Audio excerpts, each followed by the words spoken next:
√5 plus √3 এবং √6 plus √2 এদের মধ্যে কোনটি বড়, অর্থাৎ এই দুটোর মধ্যে কোনটি বড় আমাদের নির্ণয় করতে হবে। একটা হচ্ছে √5 প্লাস √3, এটাকে আমরা ধরলাম a, আর আমরা ধরলাম কি b সমান আমরা ধরে নিলাম যে √6 প্লাস হচ্ছে √2। তাহলে যদি আমি এটাকে স্কোয়ার করে দিই এবং বিটাকে স্কোয়ার করে দিই তাহলে কত হবে, তাহলে অতএব a স্কোয়ার সমান কত,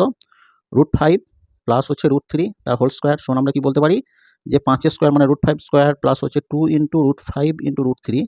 প্লাস হচ্ছে √3 তার স্কোয়ার, তাহলে √5 তার স্কোয়ার মানে হচ্ছে 5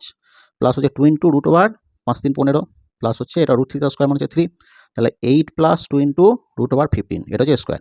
তাহলে বি স্কোয়ারটা কত হবে, যদি আমি এটাকে হোল স্কোয়ার করে দিই তাহলে হচ্ছে √6 প্লাস হচ্ছে √2 তার হোল স্কোয়ার, সেটা আমরা কি বলতে পারি, এটাকে বলতে পারি আমরা √6 তার হোল স্কোয়ার প্লাস হচ্ছে 2 ইন্টু √6 ইন্টু √2 প্লাস হচ্ছে √2 তার হোল স্কোয়ার। তাহলে এর হোল স্কোয়ার মানে 6 ইন্টু 2 ইন্টু 6 2 12,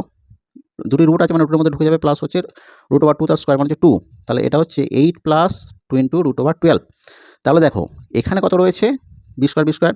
দেখো এখানে রয়েছে 8, এখানেও রয়েছে 8, এখানে 2 √15 আর 2 √20 12, তাহলে √15 মানে নিশ্চয়ই 15টা বড় 12 থেকে, তাহলে আমরা কি বলতে পারি যে এ স্কোয়ারটা হচ্ছে বি স্কোয়ার থেকে বড়, বা আমরা কি বলতে পারি যে এটা বি এর থেকে বড়। তাহলে আমরা কি বলতে পারি এখানে কোনটি বড়, এখানে √5 প্লাস √3 এই রাশিমালাটি এই রাশিটি বড়।